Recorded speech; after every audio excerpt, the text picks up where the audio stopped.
This is the unrestricted free agent. The Jimbo Fisher stuff. Were you in the room the other day when he threw? I was. Part of the reason we had so much fun beating Clemson was because we used to talk a lot of shit to them and they couldn't handle it. You feel fine, but your hands are shaking. Coach Spurrier couldn't give a damn. I want to take these athletes and mentor them. Why can't the Gamecocks win at the SEC tournament? So sunny all the time, so hot. Too sunny. Too sunny. Fans are going to be fans, and people who understand the sport are going to talk sports. With some weird dynamics. It's going to be painful, but I think at the end of the day, we'll be stronger people for it.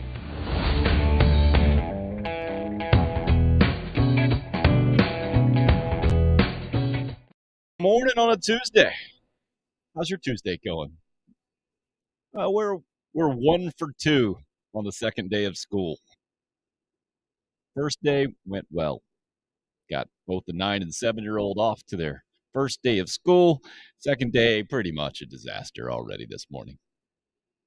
Older ones coughing a little too much to send them off to school. The younger one just could not have been in a worse mood and ended up being late, but he's gone off to school now. Day number 2, tardy number 1. So that's the mood I'm in. We survived the morning already at my house, and now we get to move on to the fun stuff. DC, first one in this morning, 7:01. Attaboy, DC. Anthony with a good morning UFAs. Roger, Josh, have you been late? Yep. Just like that, huh? And the toaster in to start the program. This is our show, right? I got my name on this thing, but that's just to make it a little bit unique out there in the massive digital world.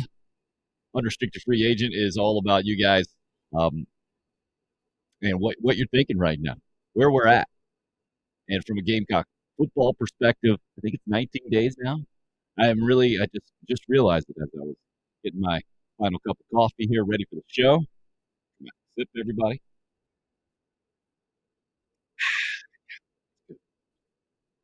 The excitement is there, man. It's building. It is. I can feel it.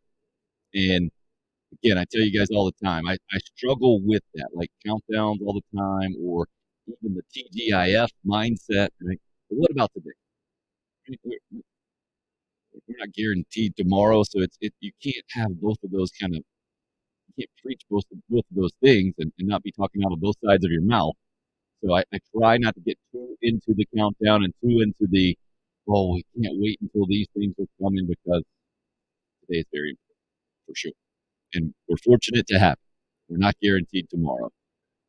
With that being said, college football around the corner and just football season in general, right? It is, I think, impossible for a lot of us not to get excited and look ahead a little bit. Excuse me. Josh is thinking of Braves baseball. Yeah, after last night especially. Josh, I'm guessing you're in a really good mood. 13-1. Braves pound the Mets. 7 straight wins now for Atlanta. And just a great example last night of how baseball makes 0 sense. The Mets had tied a team record. First time since 1969, they'd gone 8 straight games, giving up 2 or fewer runs. So, of course, the Braves scored 13. How wouldn't they? Atlanta now 7 straight wins, and the lead's down to 4.5 in the NL East.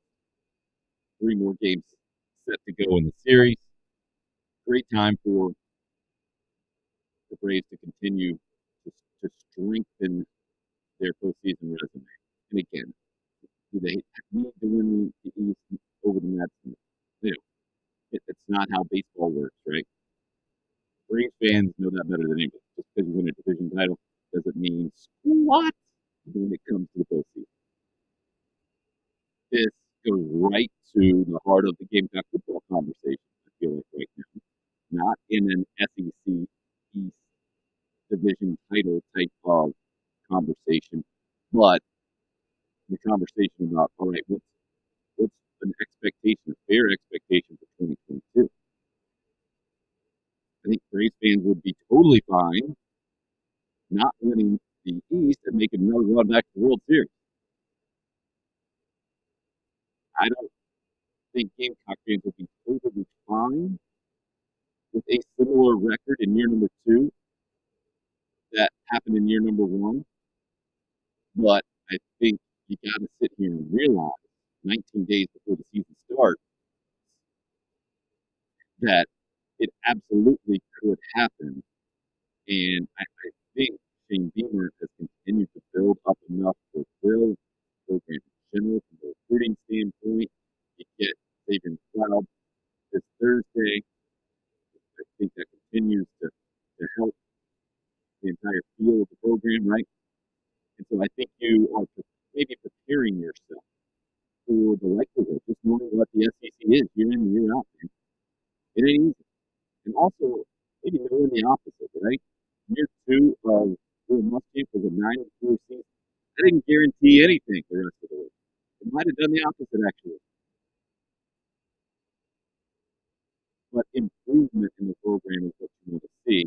And as we continue to go through these next 19 days, I'm interested to hear maybe how you explain that, your perspective specifically. See you guys saying the audio is a little muffled here. So, I don't know why that happens. My apologies. Appreciate your patience. See if we can make an adjustment here. Play a little video, pop back in.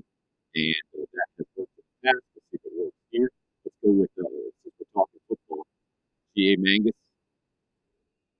You know, that conversation around the SEC moving its schedule to 9 games in the regular season in conference has definitely gone away with other things, such as Cal and UCLA happening in college football. But maybe it'll still be a thing. We'll see. Here's former Gamecock assistant football coach G.A. Mangus playing 9 regular season SEC games instead of 8. I never got any joy beating somebody's ass by 50 points and giving them a paycheck, just to come get a W. I think that's ridiculous. There's a lot more joy, and if you're a competitor, I'd much rather play. Like our 2-year rotation, everybody was complaining, oh man, South Carolina's got Alabama coming up. Well, we gave them a tussle in Tuscaloosa, and then the next year we beat them and beat the hell out of them in Columbia. And that was a lot more fun than playing Kisky crap.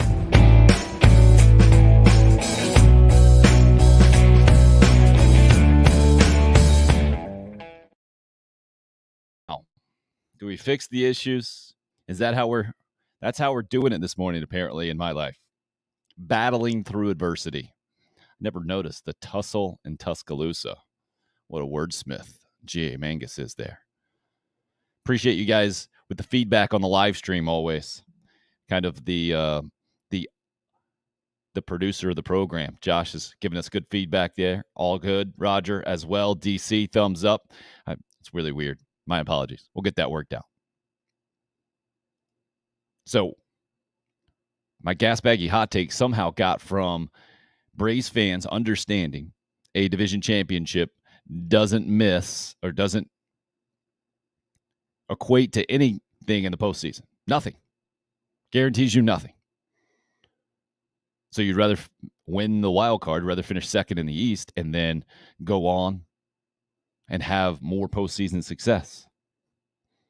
Engineers, you're right, Roger. The engineer fee, look for that check in the mail.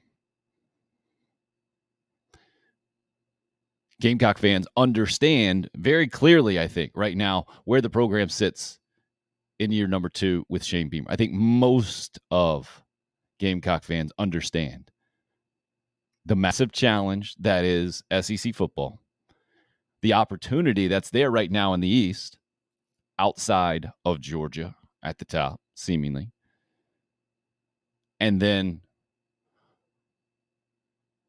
what you can expect in year 2 from a new coaching regime coming off of your program falling apart down the stretch, winning 6 combined games in the last 2 years of the Muschamp era. Offensive players talking yesterday got me thinking about a poll question. So Spencer Rattler, Marshawn Lloyd, Juju McDowell, Josh Vann all talking yesterday. and got me thinking, all right, who needs to have the biggest year for Gamecock football? And originally I put Juju McDowell on this list, but then I thought, well, let's do some different positions. And if I had put Spencer Rattler on here, I think that would have been far and away the dominant answer. But this is up on Twitter, going to be up and live until 10 a.m. this morning at Tim Hill UFA on Twitter. Who needs to have the biggest year for Gamecock football? Marshawn Lloyd, absolutely dominant. So I should have realized the pecking order goes, no way anybody would say Lloyd over Rattler, right? If that's your opinion, please let me know why. But the pecking order, Rattler, Lloyd, and then kind of everybody else. So instead, I should have probably seen that coming and said, besides Spencer Rattler and Marshawn Lloyd, who needs to have the biggest year for Gamecock football? Several of you have already weighed in here. Patrick hit us up, said, I'm going with Bell for the question, but I think Zach Pickens is actually the right answer. Interesting. Steven says this year with a hard schedule, an 8-5 or 7-6, including a bowl win, final record with close losses to teams they got blown out by last year would be a very successful year. They would still be going in the right direction. I agree with you on that one, Steven. And I feel like I hear, as I say, I agree with you on that one, Steve Spurrier or maybe even Derek Jeter, having watched the captain here recently, say, that's a loser attitude, man. You can't think that way. I get it. But we're not the ones that are competing right now. Let's be very clear. I feel like some fans do get blurred when that happens. Oh, not just fans. I feel like a guy like Derek Jeter gets that blurred, like when he took over the Marlins. I think he still had his player mindset. Didn't work out. Michael Jordan featured in the Captain documentary series. He's clearly buddies with Jeter, and they were talking about, the path from Hall of Fame superstardom as a player to taking over as an owner and the whole thing. It hadn't worked out great for Michael Jordan either, as from an owner standpoint.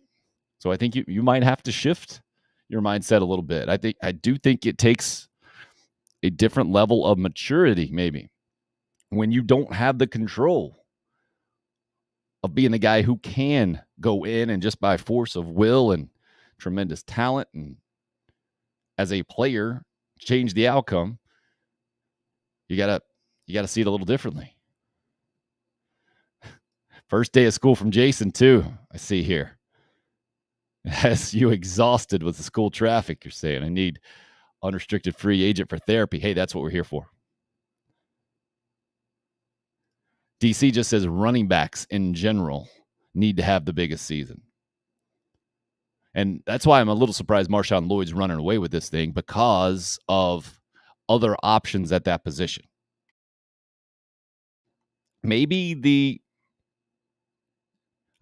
I could be with you if you're thinking that Marshawn Lloyd is that difference maker back, and you're not buying that there's another one on the roster right now, or he's certainly the most likely. There's no doubt about that. But I think there is a pretty high likelihood that the Carolina offense can be much improved without Marshawn Lloyd having a monster year. I think there is enough evidence from Juju McDowell to suggest he can be a guy who makes plays on a pretty consistent basis for you. Christian Beal-Smith obviously has a pretty proven track record, having led Wake Forest, a good football team last year, in rushing. And you got other guys in the fold. You got Dante Miller from Columbia as a transfer, older guy. You got Lavasia Carroll coming in as a big-time talented guy from Georgia, transferring over, who originally had committed to Carolina back in the day.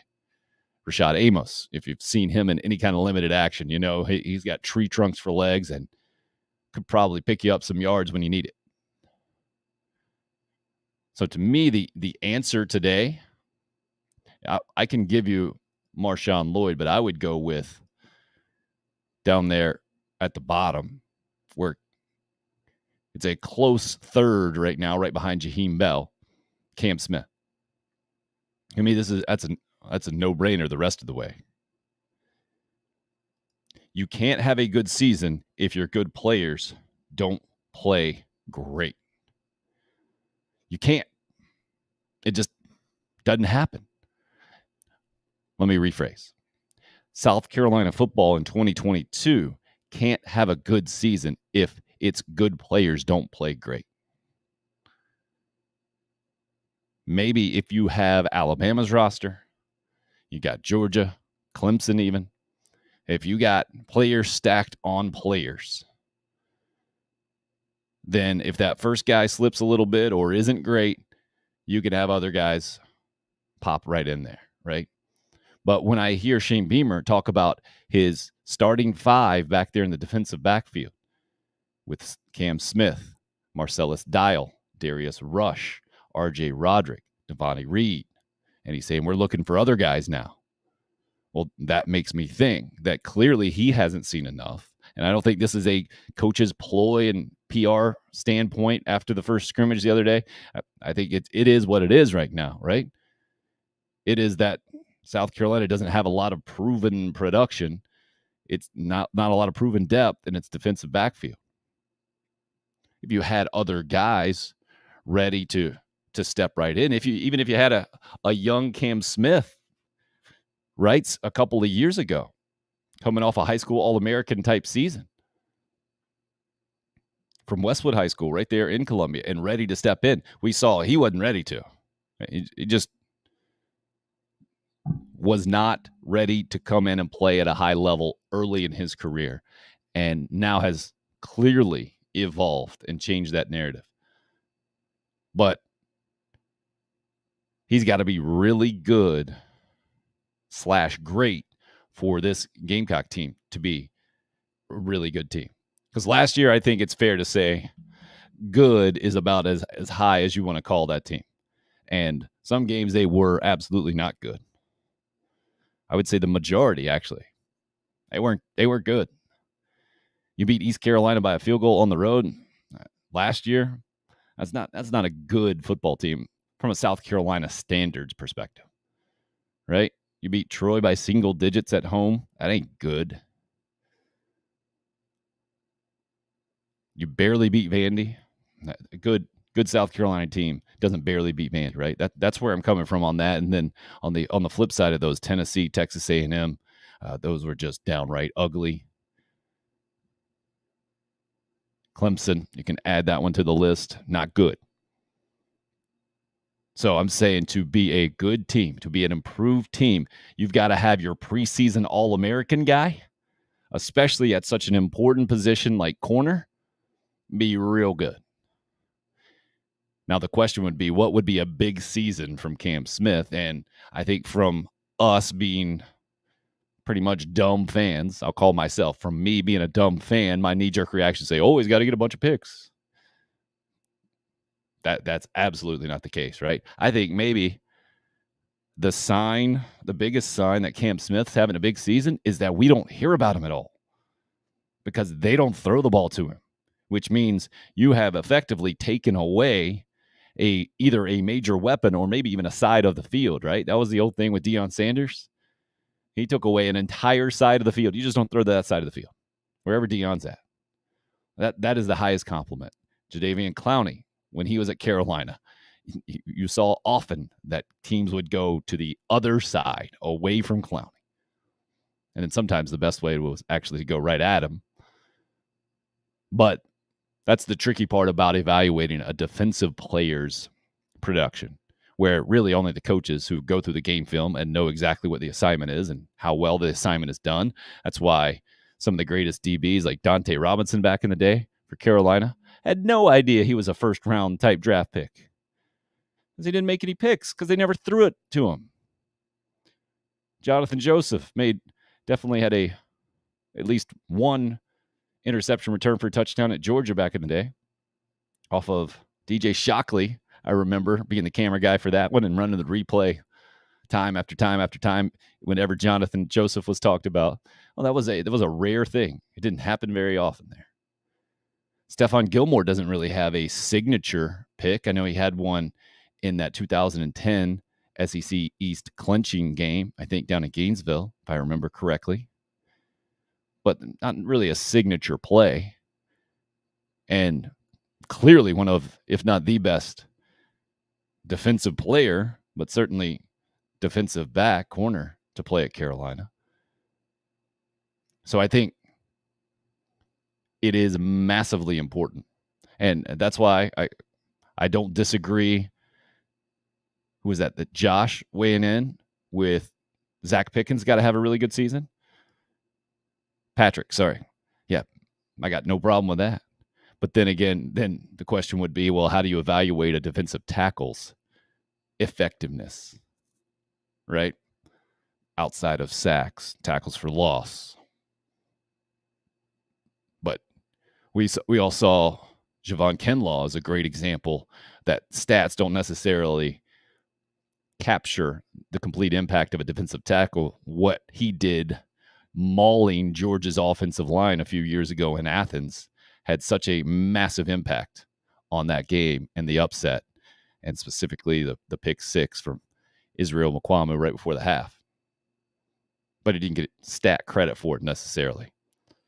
So something to think about as we continue to move on this morning from the Gamecock football perspective. Roger said, is Lloyd going to be the premier back, or will USC have several good running backs sharing the load? Well, this is where I loved what I heard from Marcus Satterfield as a first-year offensive coordinator last year, not afraid to speak like a human being instead of give us ridiculous coach talk. He said, yeah, we want a guy. I don't like the idea of not having one guy.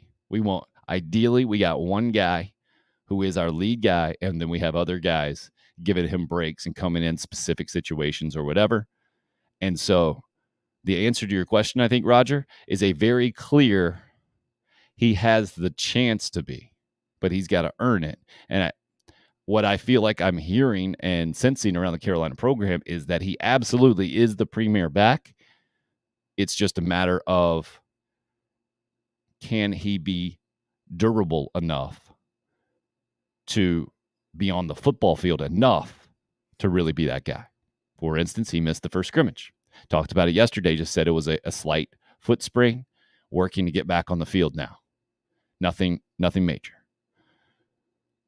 We'll take him for his word. We'll see. Craig weighing in. Good morning, guys. Chris, good morning on the Facebook live stream. Steven as well says, I agree with DC. The running game needs to be better. The defense needs to stop the run better. So that's where Zach Pickens comes in for sure.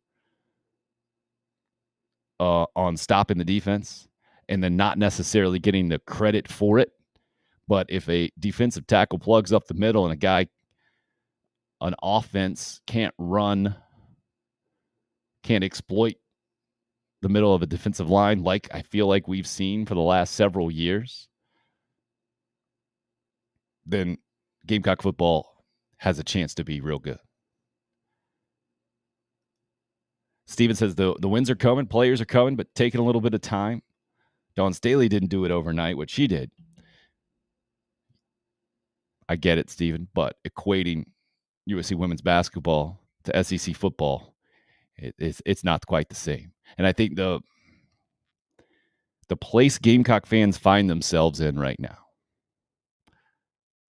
where I see this team right now is, especially coming off the Will Muschamp era, where I thought Gamecock fans were very fair and patient, relatively, compared to other SEC football programs.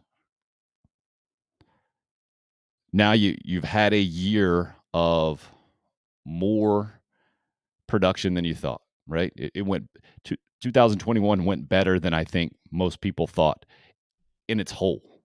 Wouldn't have said that at Tennessee game, Texas A&M game, going into that Florida game even. On the whole, sitting here on August 16th, if you would have rewound 1 year and said, what do you think? 7-6 bowl win? Beat Florida, Auburn, North Carolina? You take that? You get Spencer Rattler to transfer over to your program? You take that? I think everybody, 100%. I guess there are always some crazy people out there. Maybe you get 99.9% saying absolutely yes. So now what do you need to continue that, right?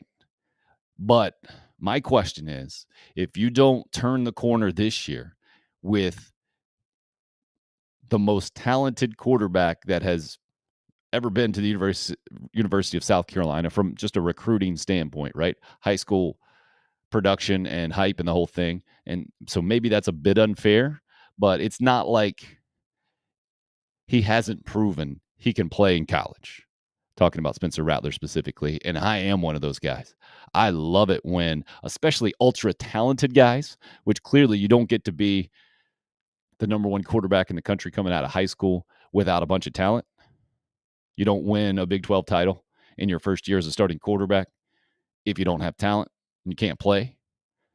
When those guys get challenged and then are put in a different situation, I feel like that can be the ideal scenario. You got something to prove. You got a new environment to do it with.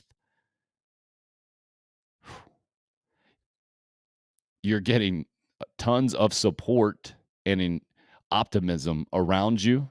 Like, this is the exact opposite of the toxic environment that Spencer Rattler was in last year, right? Not at this time last year, but several games in last year, midway through the season, when Oklahoma's national championship contending program didn't look like that.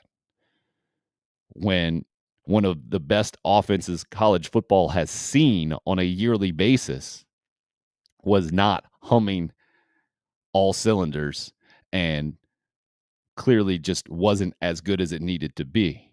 Like, that's not South Carolina at all. If South Carolina can improve to being top 50 in offense this year, Gamecock fans will be thrilled by and large, right? It will be a massive improvement. Spencer Rattler will probably get all the credit. We'll get a ton of credit. Let's see what Teddy's got to say this morning. Teddy D, not sure if this is what you're asking, but I think for us to have success, we need to eliminate 3 and outs on offense. We need to create some 3 and outs or at least shorten drives by opposing defenses. That's a good recipe, no doubt.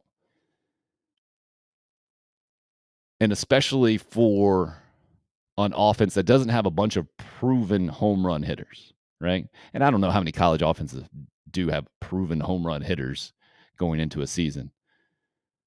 I feel like Juju McDowell, Amarion Brown, if they got loose, they could hit the home run. They just haven't done it that much. What Jalen Brooks has been touted as that kind of guy. He just hadn't been that guy, right?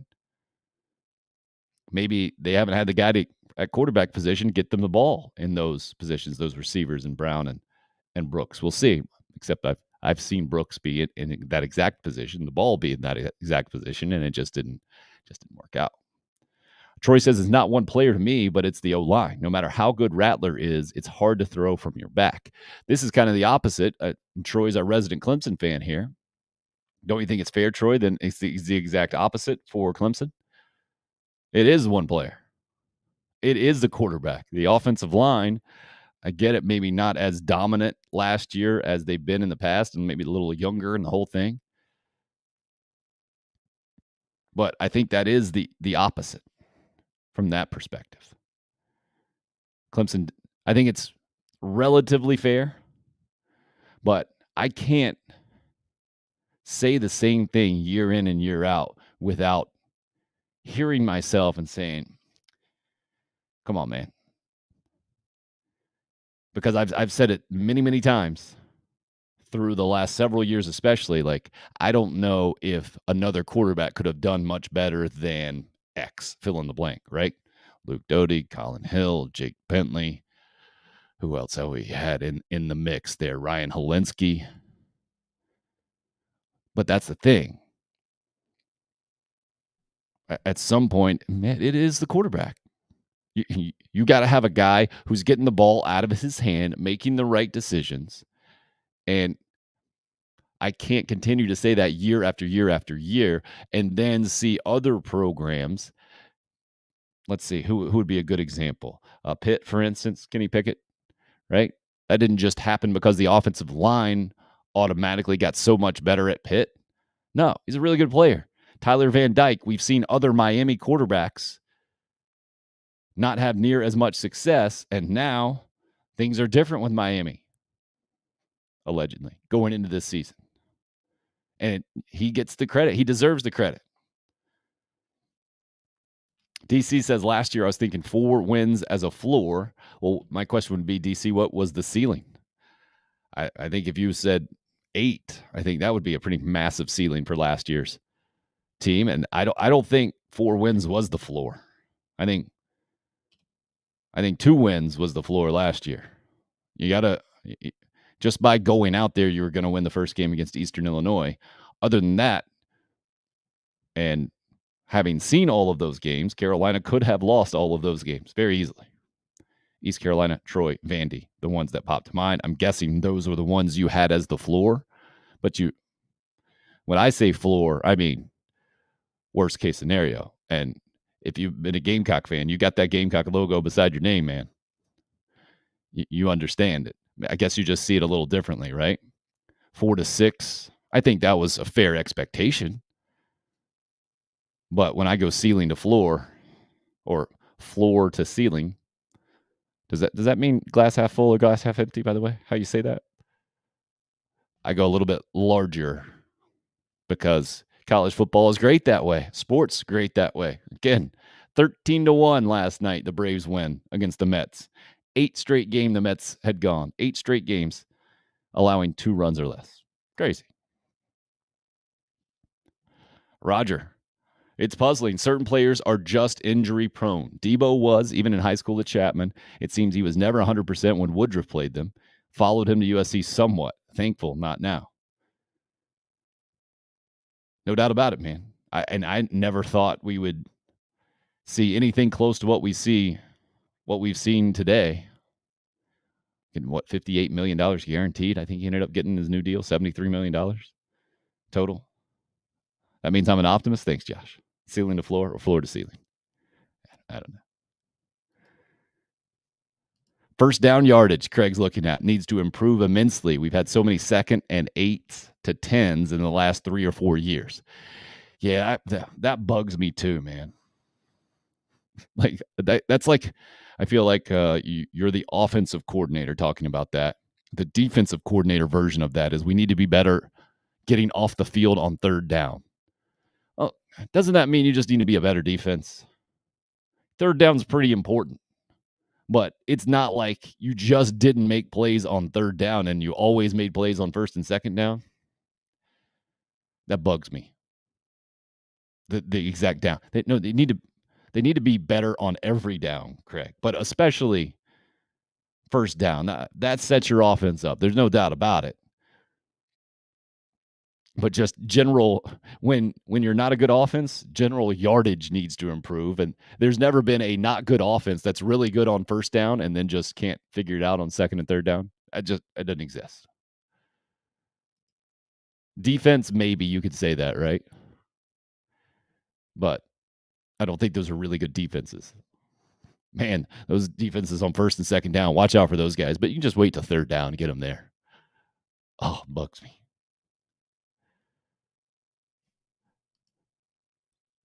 So, man, wow. We're more than half an hour into the program, and it feels like it's been about 2 minutes. I haven't even gotten to my first little headline here. Spencer Rattler calling Luke Doty the perfect teammate. What do you guys think of this dynamic? It's fascinating to me. Absolutely fascinating to listen to Spencer Rattler talk with the Gamecock backdrop behind him, the Carolina hat on, the shirt, the whole thing. It still seems surreal. My mind doesn't really process it. I don't know what it's going to take. I think it will take, maybe it'll just be that first game, maybe a first series for Spencer Rattler being the quarterback against Georgia State in Williams-Brice Stadium at 7:30 on September 3rd. Maybe it'll be maybe if he comes out with 2001. Like, I saw the spring game, but spring games are spring games. You guys put any stock in the spring games? I put next to nothing in them. It's practice. All right? You're going to get what you're going to get.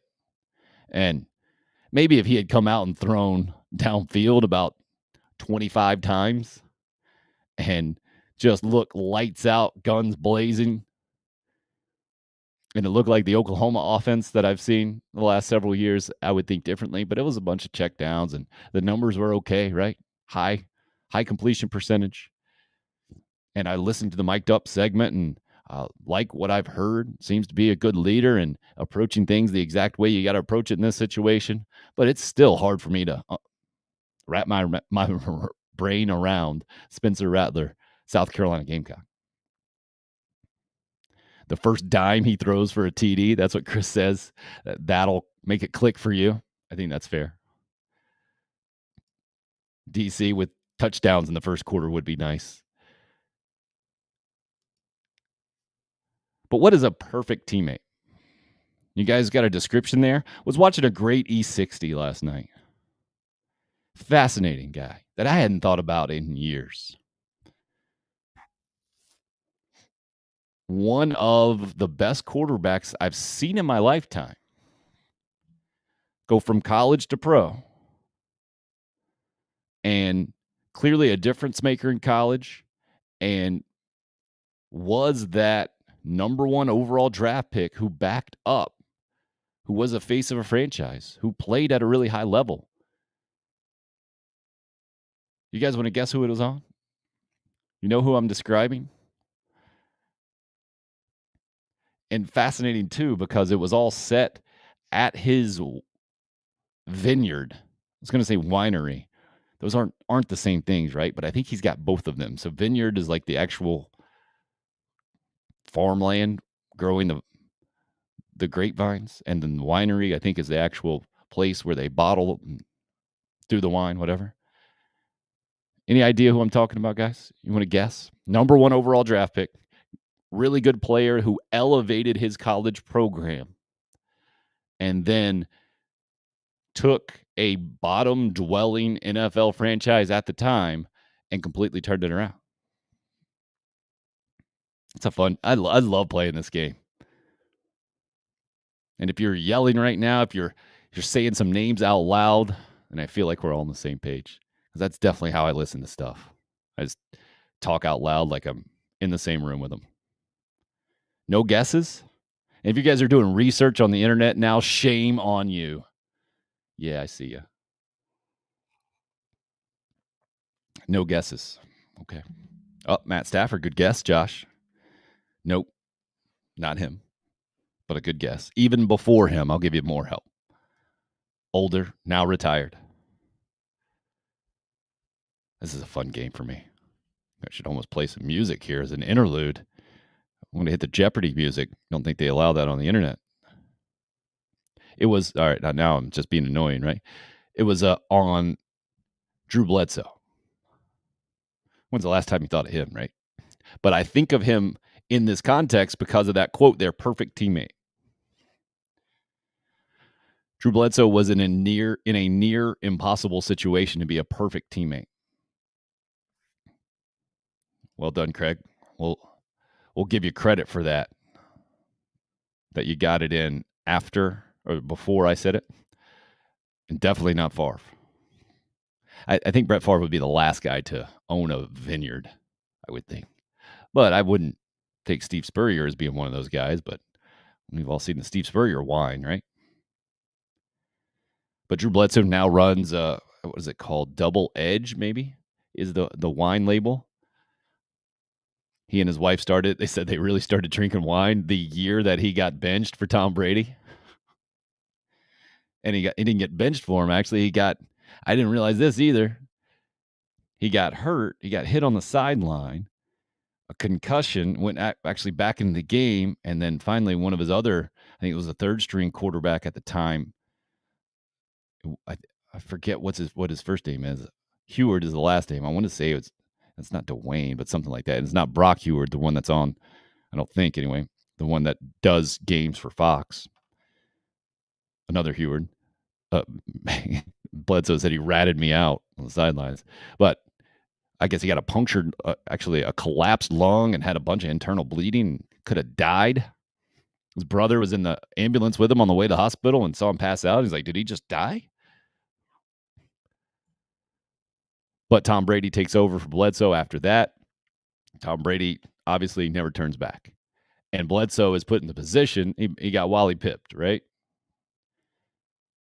He was under the assumption that he'd have the chance to compete to get his job back, according to Bill Belichick, and then that didn't really happen.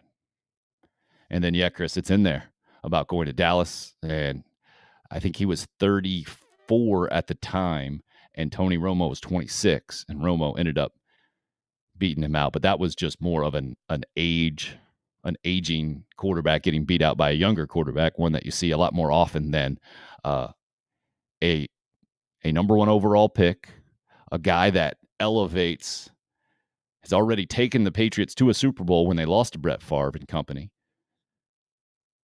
has been an AFC championship MVP, and then gets hurt.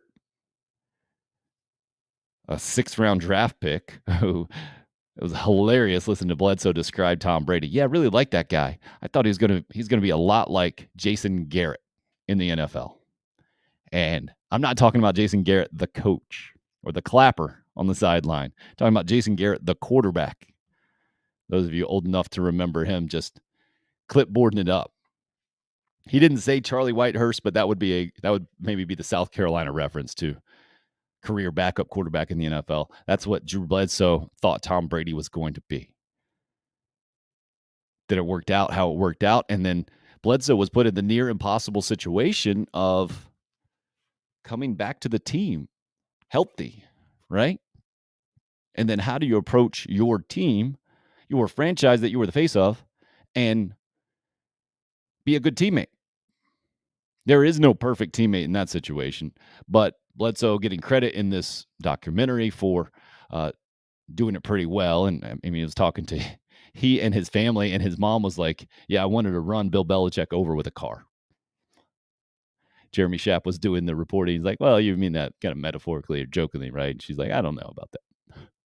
I was like, wow. Then his dad was like, yeah, I think I remember talking to him and his brothers and saying, where are some baseball bats? Let's go to the facility. We'll work this out real quick. It's like, whoa, don't cross the Bledsoe family, people. If you're ever out in Walla Walla, Washington, don't mess with the grapes in the vineyard or the wine in the winery. That's what I learned last night. But I mentioned this because it was all about it goes into the quarterback dynamic, right? Between Brady and Bledsoe. And Bledsoe was talking about how he had Tom Brady over at least once every other week at the house when Brady came into the league as his backup, right? As a 6th-round draft pick. So there was no threat there. I think that's part of what went into that relationship early on and made it an easy one. But then it turned out to be something much different. But you do have to give Bledsoe some credit for not being the distraction that other people in that position have become and been before. And I feel like you got to give Spencer Rattler some credit, some similar type credit as well. Now, he didn't do kind of the Jalen Hurts thing or the Bledsoe thing. There wasn't a situation last year towards the end of the year, I don't think, where Caleb Williams goes down and Rattler comes in and wins a game for his team. That didn't happen. That did happen for Brady and Bledsoe in an AFC championship game, and then Brady comes back for the Super Bowl, and Bledsoe watches from the sideline, says it was great seeing the team win a Super Bowl. It was terrible not being able to play in it. And he said he had no idea where the Super Bowl ring was for a lot of years, and his mom ended up digging it up, and now he'll wear it every now and again. Enough time has passed. So think about it from Luke Doty's standpoint. This time last year, the sky had fallen for a lot of Gamecock fans on Luke Doty's world for sure, that he had gotten injured in preseason camp going into his second full season where he was going to be the guy. He was absolutely the guy. It was going to be the new offense, a combination of Oklahoma and LSU under Joe Brady, run by a really athletic, young, talented quarterback in Luke Doty. South Carolina native, loves the Gamecocks. What else can you have in that story in Luke Doty's favor? Guy who is clearly prepared for the leadership role, good team spokesman, all of that. And then last year happened, and the injury happened, and clearly was never himself when he came back. And now he's sitting as the backup quarterback. The second coming of Connor Shaw, Chris says. I would disagree. I'd say Luke Doty got a lot more hype at his career at that point in his career than Connor Shaw ever did. I don't think Connor Shaw ever saw the field as a true freshman. Certainly not as a guy who ended up taking the starting job at the end of his true freshman season and then didn't have anybody in front of him. He always had Steven Garcia in front of him, a much more highly touted guy. Luke Doty didn't have that. They're talking about Luke Doty having to play wide receiver because he was so physically gifted, so athletic. Had to get him on the field. And now to have the new transfer in, who, again, has seen up close and personal Jalen Hurts transfer from Alabama into Oklahoma and then become a Heisman finalist, go on to the NFL. Spencer Rattler got to see that in his first year at Oklahoma. So he's got the blueprint laid out for sure. But Luke Doty doesn't. And I can only imagine how that news was taken in the Doty household. Spencer Rattler transferring in. I mean, it was taken from Jason Brown's perspective, the transfer from St. Francis, who won a couple of games for Carolina last year, most notably that Florida one. He transferred out before the bowl game last year.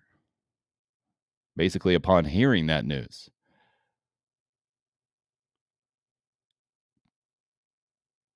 But to be Luke Doty, who was ahead of Jason Brown on the depth chart, it's got to be even more difficult to handle. So now to hear Spencer Rattler call him the perfect teammate, talk about how they're learning from each other and the whole thing, I thought that was most notable yesterday. That's why I got it as my first headline today. Connor Shaw, Dylan Thompson, the best quarterback teammates I've ever seen at Carolina. Trying to think, Phil Petty and Corey Jenkins seemed to work well together. That year that Jenkins would come in and mostly run quarterback draws towards the end of Phil Petty's career. Earlier on in Phil Petty's career, where he got some playing time while Anthony Wright was the starting quarterback. Those teams weren't nearly as successful, but it seemed to be a quarterback situation that worked okay on the field. Other ones, we all remembered the Spurrier quarterbacks, dual quarterbacks a lot of times, the every other play Chris Smelly and Steven Garcia thing. I didn't work out great. That's when it didn't seem to be a great situation. That Connor Shaw, Dylan Thompson thing, I just remember them celebrating a bunch because they both made plays, and it wasn't just one-sided. It wasn't Dylan Thompson as only the sidekick and the celebration guy. It was him making plays too, and Connor Shaw celebrating with him. And that seemed to be certainly the best pair of Gamecock quarterback teammates that I can remember. Never forget Perry Orth. By the end of the season, Will Muschamp's first season, so Brandon McElwain had gotten a bunch of playing time early on. Perry had been the starter. McElwain ends up getting the nod. That didn't work out. And then I think they might have gone back to Perry and then gone to Jake Bentley. Then by the end of the year, Perry's on the sideline just with the headset and kind of off to everyone up by himself. Kind of a brutal way to end your college career for sure. So the quarterback dynamic is a difficult one, especially in college football, especially with the transfer portal wide open right now. So I think I mentioned it yesterday. An ideal scenario from a coaching standpoint is what South Carolina has in its quarterback room. A clear-cut starter who has performed at near the highest level, right? Well, pump the brakes a little bit. I'm not saying Spencer Rattler is near in 2022 where we were talking about him in 2021. But he was talked about last year, preseason Heisman Trophy favorite. That's a fact. Also, the fact that he didn't play tremendously well. He didn't play well enough to keep his job at Oklahoma. So there's that. But you got that guy number one. You got a clear-cut, seemingly good option at number two with a bunch of athleticism. Still young in his career, right? It's crazy how we look at things so much differently, or just players can be seen differently at different stages in their career. Luke Doty's going into year number 3 of his career. A lot of times that would be a redshirt freshman year.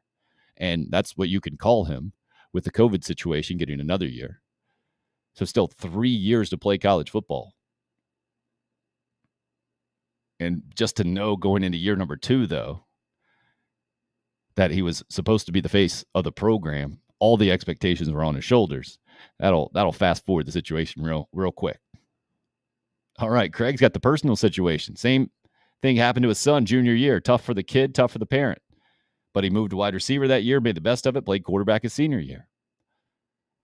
There you go. Mike Hold and Alan Mitchell back in the day. I believe Roger's talking about the 84 Carolina season, where Mitchell was the starting quarterback for most of the year, and then Mike Hold kind of became it, or had been more of maybe the closer in a lot of situations, and it worked out. There you go. Mitchell would start, Hold would come in. Yeah, that's a different one. I think Hold, the more mobile guy, would make a few more plays. Troy mentioning that one as well. Good stuff. But when you got to go all the way back to 1984, clearly it doesn't happen often. And in this situation, no one's talking about it like that, right? Luke Doty and playing time, those two things have not come up in preseason camp. No one's asking, how do you plan on splitting up playing time at quarterback? No one's asking because everyone is assuming that Spencer Rattler is going to be the guy. And I think that would be the ideal scenario. Again, trying to be very clear here. That is the perfect scenario. If you're the guy, that means you're playing at a high level, and you don't have to worry about the backup quarterback. And I think all college quarterbacks, shouldn't say all, most major college quarterbacks can develop a lot, can learn a lot, can evolve a lot as a player early on in their career, not getting the bulk of the snaps of their team. And it usually does a lot more good than it does harm at that point. And I think Gamecock quarterbacks have been a great example of, unfortunately, the other side of that, being thrown on the field way too early, being unprepared, and it didn't work out. Talked about that at length yesterday, so I won't go back through all of that. Speaking of SEC quarterbacks, how about this thing, man? I didn't see this coming at all. And we'll get into more of it in a second. A former starting quarterback in the SEC is now done with football completely. Shows you the massive impact that preseason camp can have. Talking about the situation in LSU, we'll do that and certainly get much more back into Gamecock football as we continue to roll on this morning. And take a quick break, let you hear what our buddy, the first round draft pick at Carolina ever had to say about the gap between Carolina and Clemson. Even if you heard it, I'm guessing if you're a Gamecock fan, you don't mind hearing it again from Rick Sanford. Here he is talking Carolina and Clemson not too long ago. You can go catch his entire segment on the show, his entire appearance. Everything's archived on that YouTube channel. Also, the podcast episodes automatically archive as well. Plenty more UFA coming up right after this. I think South Carolina's catching Clemson. I really do. I think, this team, and I've said this to other people, I think South Carolina, this is going to be a much more competitive game with Clemson this year. I'll be very, very surprised if Clemson runs away with this game against South Carolina. I think the talent level's getting better at South Carolina, and when you've got a quarterback that can play, you've got a chance. And I think that's the one thing that Spencer offers them. And this might be the first year in a long, long time that I think South Carolina's quarterback is better than Clemson's.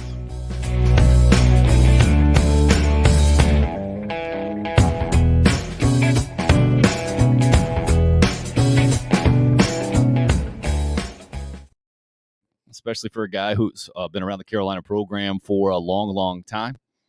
Been on Sports Talk Radio for a long, long time. Good news, going to get Rick on consistently 1 day a week during football season. Still firming up those details. He's not going to be the only one as well. Looking to get a couple other former Gamecock football players and those who have been around the program a bunch to hop on consistently throughout football season. Crank this thing up a little bit. It's Tim Hill, unrestricted free agent. Appreciate you guys being along. Streaming 8 to 10, streaming live 8 to 10 every Monday through Friday. YouTube, Facebook, Twitter is the video, and then the audio on Podbean, and then archives soon after the program concludes at 10 o'clock every morning, all over the place on podcast platforms, no matter how you get them. I don't think anybody saw this coming, did they? It seemed pretty clear to me at SEC Media Days, and I talked about it at the time, when Brian Kelly talks about they're going to tailor the offense around the specific skill set of the person who wins their quarterback battle. When you had Myles Brennan, and the Arizona State transfer Jalen Daniels, the guys with a bunch of talent, Jaden Daniels, it was clear to me that Daniels was likely to be the guy because of Brian Kelly's track record of having mobile quarterbacks. And Myles Brennan might be the opposite of that, right? I've been impressed with him. I feel like when he's been healthy, LSU, that offense has been pretty good. So that's why I was as surprised as I was yesterday, hearing that there's not going to be a transfer. He didn't just get beat out, but he's done with football. And then you have the NIL things connected to it. Was the really interesting part of that, right? At least a half dozen deals. And good morning to you, York. And DC, you're talking about Dakereon Joyner getting lost in the mix there at quarterback for Carolina. We'll get back maybe into that in a second. But maybe a great example, maybe a great time to bring him up, right? Myles Brennan has had a lot more success as a college quarterback than Dakereon Joyner. Dakereon Joyner getting a bunch of credit, deservedly so, for sticking it out and not following the trend of hopping in the transfer portal. I mean, he's mentioned he's thought about quitting before. Dakereon Joyner, I'm talking about. He's thought about it. Seriously, it sounds like. But obviously, it worked out tremendously in the bowl game. The last time we saw the Gamecocks play, he's the MVP. I mean, storybook stuff. 9 out of 9, 160 yards, I think. Runs for 60 plus more, I think, in that bowl game. It's tremendous.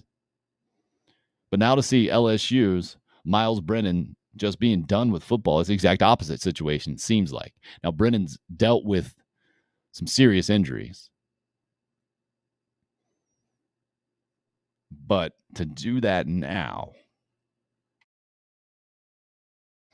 promise I'm not actually getting choked up on purpose there or emotionally. Let me take a sip of coffee, clear that out. A little peanut butter toast stuck in there, I think, from this morning. To do that now, whew, wow. What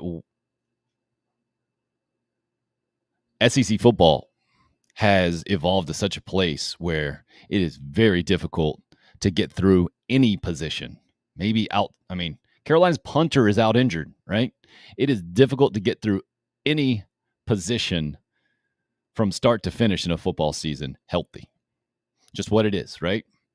I mean, you can be as hypocritical as you want to be and say you don't like the violence in football and it should be safer and the whole thing, but I think I can't say that. I know that's part of the pull, the attraction to football for me is the way the game's played, man. when that receiver's going over the middle and that guy's about to hit him, like that's part of the fun of football. It's also part of the frightening part of it for sure. So I would never try to knock a guy that's dealt with just serious injuries and played the game for several years and gone through everything Myles Brennan has gone through. But having said that, on August 15th yesterday, the middle of August, to step away from the game completely seems like an unwise move. It seems like one that, what is the cliche, I believe, don't let temporary feelings guide you to a permanent decision, something like that. I get getting your feelings hurt. You certainly don't want to get beat out in a competition. But the odds of any LSU quarterback making it through the season, games 1 through 12, taking all the snaps at 100% healthy, those are small odds, man. And I guess when you're thinking that you're going to be the guy, when you've been the guy before at LSU, basically taking over for Joe Burrow, coming off of the most, I think it's very fair to say, the most successful season in college football history, certainly from a number standpoint, easy case to make, that maybe you have a different mindset, a different experience than most college quarterbacks. But I just feel like you're doing yourself a disservice with all the work that you put in to be on the precipice of the much easier part of the year, the fun part, the payoff. Like, you're right there, man. You have gotten to Thanksgiving towards your Christmas bonus. And to go get yelled at or to see someone get a promotion ahead of you, that doesn't mean you should quit. And now, I mean, maybe it's just a different world. Maybe name, image, and likeness. He's got a half dozen or so deals out there that can't be connected to play, allegedly. And so he gets just to walk away. He's still got his name, image, and likeness. But I think we'd go a little bit too far to say he's the opposite of Luke Doty. Because we need to be fair, too. From an on-field production standpoint, Luke Doty hasn't done what Myles Brennan has done. The LSU program is not the South Carolina program. Jason says, that tells me the fun part was not fun for Myles. He was looking for a reason to leave football. See, I don't know, man. I get what you're saying, and that does certainly happen. But I don't know if I've ever heard any quarterbacks say it like that. I think I've definitely heard of linemen, linebackers, right? Linebackers are usually more aggressive, and they really love hitting people. It was more of a lineman thing. And maybe it is for quarterbacks who, the pressure or the spotlight does become too intense, or the payoff isn't as much as everything that goes into it. Maybe that's what it was. But I find that hard to believe, man. Especially if you have played quarterback for LSU and been part of a national championship team, the whole thing. Been around the program. Now Brennan has seen some stuff, right? That LSU program fell hard and fast, and that all probably goes into his mindset right now and everything that he's experienced. So I don't mean to come across as knowing a percentage of what he's gone through. I really don't. I just hate to see, being an old guy myself and listening to other old guys, and I try to avoid this at all costs, talking about the good old days and playing and the whole thing, and just hearing regret in the voice or kind of seeing it in their eyes when they're talking about it. Just hate for any player to step away and leave things undone.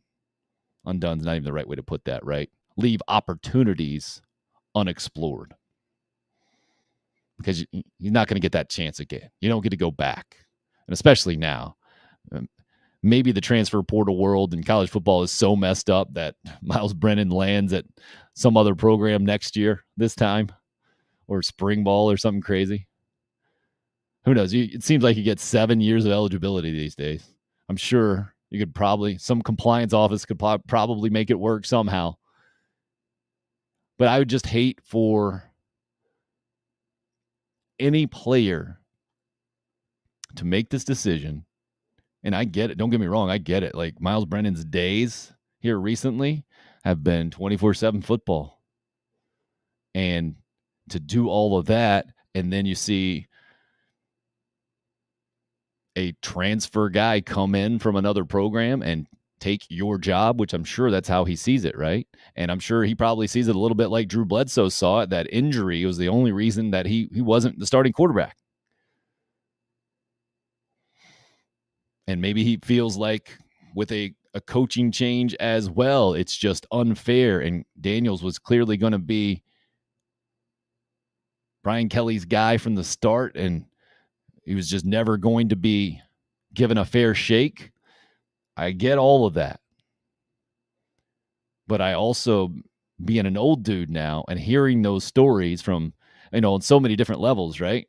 There's so many people who think that happened to them in high school. I just don't buy that. There are very few people out there who say, yeah, it just wasn't good enough. Gave it my all. Wasn't good enough. But that's the thing about Brennan, that I'm sure he thinks he was good enough, or maybe even better, right? Maybe he feels like it's an unfair situation. But why leave now? And not to mention, like, what this does say about you, right? What people will conclude about you. I think he'll be much more remembered for this than anything else he's done at LSU, especially with the name, image, likeness stuff. I assume we'll probably get some details out of this.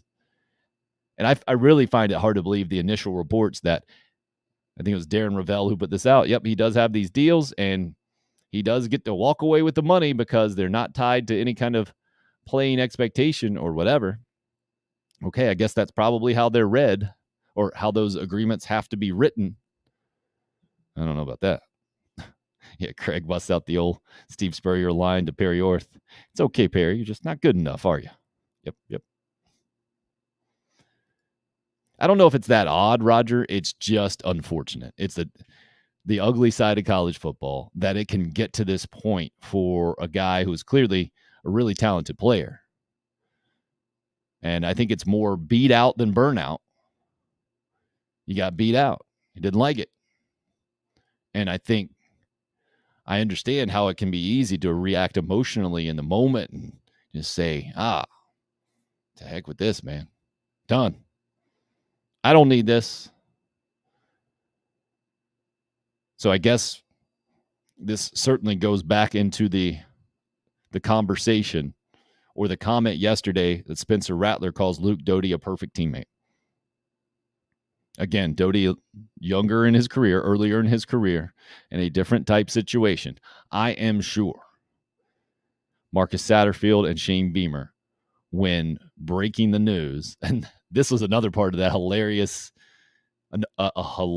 part of that documentary I was watching last night on Drew Bledsoe. Bill Belichick's personnel skills, man. Personal interaction skills, hilarious. Bledsoe was asked how Belichick told him that Belichick had decided to go with Tom Brady over him, even though he had come back from injury and he was ready to go. And Bledsoe was like, you know how Belichick is, right? It's like, yeah, I'm going with Tom. Jeremy Schaap was doing the report. He's like, that was it? Like, yeah, that was pretty much it. So I was about to say, I am sure that Shane Beamer specifically, I don't know about Marcus Satterfield, but I would assume Marcus Satterfield also part of the conversation, maybe separate conversations about bringing Spencer Rattler into the program, and definitely prepared Doty for that, gave him the heads up that it was going to happen and what that meant for him. I would think it would be I shouldn't say a pretty easy sell, but a pretty obvious sell maybe, in that, hey man, we need to do this as a program, and we think it can ultimately be to your advantage in the big picture. That you're going to get to compete against one of the most talented quarterbacks in the country. If you're better than him, it's going to be your job. That's what you got to tell that player, right? Where on the outside, we all know it's Spencer Rattler's job. Immediately, as soon as he decided to transfer, his job. Especially compared to what Luke Doty had done to that point. Again, injuries, I know, concern, and the whole thing. I still think he can be a heck of a quarterback. Not ruling that out at all. But I think the easy sell is you're going to get to compete with him every day. You're going to get so much better because of this. Even if he does beat you out this season, then you'll be that much more prepared in the future. It's still a tough pill to swallow if you're Luke Doty or anybody in that situation. Myles Brennan wasn't willing to deal with it. Maybe he just saw he was good enough. Didn't see the 2022 season starting as a backup quarterback as worth it. And I think that's the saddest part, I think. Especially knowing the nature of football, how difficult it is to stay healthy, and then how you can regret a decision like that for your lifetime. And I think that's the real sad part of all this. I feel like that you're kind of setting yourself up for that. Now, maybe he is at peace with it and has done everything he could do and felt like he gave this competition his all. Maybe that was his mindset going in. Like, I'm going to throw everything at this. If I'm not named the starter, then I'm going to be good with being done. But that certainly would never be described as a perfect teammate, right? And I think we all have a bigger sense of the expectation of a team and a teammate and even just an athletic career, man. You don't want it to end that way. Hate to see talent go to waste like that. Yeah, there's that too, Roger.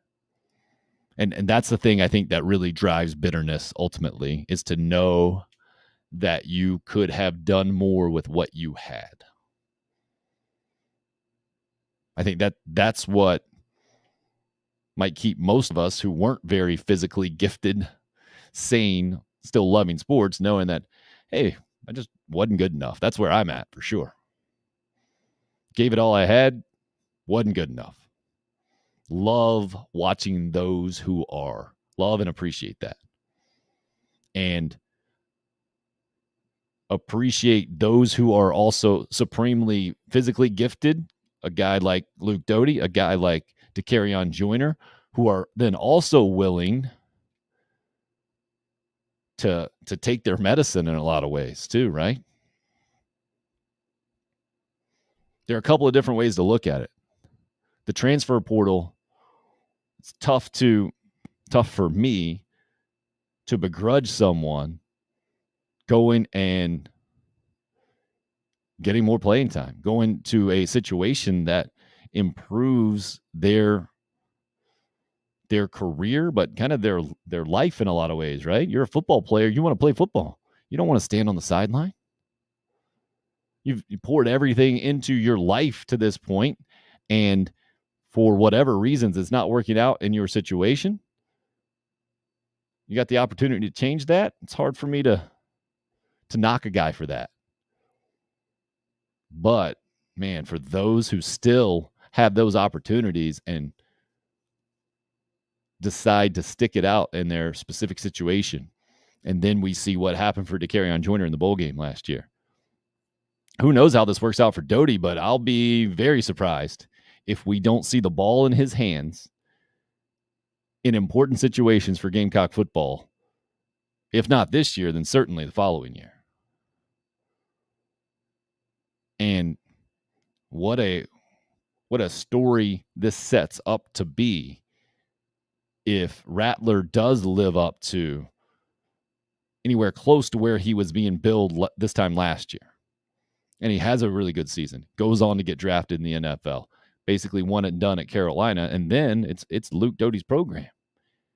Having gone through the situation of being a young face of the program, being kind of thrown to the side or forgotten, and then getting your opportunity. Like the Dylan Thompson story of patience and waiting, developing behind Connor Shaw, getting a couple of chances, coming through in those opportunities, and then it being your chance, your senior season, and setting the all-time record for Gamecock passing yards in a season. Getting run in the NFL. It has value. And I think that's what it's impossible. I think at 22, 23, whatever Myles Brennan is, maybe 21, I don't know. It's impossible to know that when you're that young, to know the impact, the magnitude is the word I was looking for. I was like, aptitude's not the word at all. Does it rhyme with that? Yeah. Magnitude of how your reputation, how other people see you when faced with adversity. And fair or unfair, Myles Brennan is now going to be called a quitter the rest of his life. That's tough, man. That's a tough label. And then I don't know how you can go through the rest of your life in this position and not wonder what if I had made another decision. It's hard for me to believe that you've come to peace or you could be at peace with this decision. You know, there are other ones that I completely get. There are other times where you walk away from a game, completely understand. And it can be surprising and kind of out of nowhere, but like these guys who have left the NFL a lot shorter than a typical timeline would be. Guy who's on top of his game like Luke Kuechly. I mean, I think we all totally get that, right? You got concussion issues. You played linebacker in the NFL. How you play it. But clearly the game is still very much in Luke Kuechly's blood, and now he's doing radio broadcasts with the Panthers this year. So it wasn't something that you can. I think that's the lie that gets told, or players and coaches kind of tell themselves a lot of times that, hey, I'm good. I'm done with this game. Like, I don't need this game. It's what I do. It's not who I am. I think for so many guys, it becomes so much a part of your identity, your DNA. It is near impossible to separate those things in a lot of ways. So that's the part that just kind of makes me sad with this news. Would never get all ranty and ravey and up on a soapbox about that. It's just, I hope there's some peace here. It's hard for me to see that there could be on August 16th, just 19 days away, I think we are from college football season across the country kicking off. Yeah, the coaching change thing is there. Brendan had to also deal with a coaching change. Tonester says Doty didn't. Well, offensive coordinator change for sure, right? But no, he absolutely did have to go with a coaching change. Not the Spencer Rattler situation, but the Muschamp to Shane Beamer and Mike Bobo to Marcus Satterfield. Fans know when coaching change occurs, the new staff wants to do it with players they brought in, not with players from the old coaching staff. Not always across the board, and everything you hear about Luke Doty is that he's as good a kid as you ever want to have. So, I mean, think of it from Shane Beamer's perspective, especially knowing that there had only been 6 combined wins the last 2 years. You want to hang on to every talented guy that was in that program that you can. It wasn't a good thing from a on-field perspective that Jamie Robinson transferred out to Florida State. Certainly not the only one, right? But I think coaching staffs, these guys have been around it enough. I mean, just to hear Stuart Lake, the former Gamecock baseball assistant, talk about exit interviews and just how that's the worst day of the year. And that's just that way every single year. You've gone through it year after year after year. And Shane Beamer's been a major assistant college football coach for 21 years, not even counting GA years. I think they get a real good sense talking to these guys individually about where they are. And then it gets to a point where you're going to have to convince a guy way too much. It's not going to be worth it. Some guys do have the 1 foot out the door, and you need to go ahead and nudge that other one out of there. All right, good luck, man. Pulling for you. But I think those guys get a sense of which ones they need to talk back into the door and would be worth it from both a talent and then an everyday, we got to put up with this guy, and he's going to be an example for others, and we better make sure that he's not dragging down everybody else. And then the other one's like, okay. I think clearly there are some guys, Luke Doty, DeCarrion Joyner, who seem to value the program more than the specific coach, or maybe have just learned to value loyalty or consistency. I don't know what it is exactly, more than others. Persistence is probably better than consistency there. Persistency. Craig, I don't know if Luke can beat out these guys behind him who've been playing quarterback their whole life. He's only been playing quarterback about 4 years. Yeah, see, that doesn't seem to be a concern to me. It doesn't seem to be a concern. If you're a really good player, you're going to figure it out. And I know Doty played wide receiver a lot in high school, but because he is super talented, I think.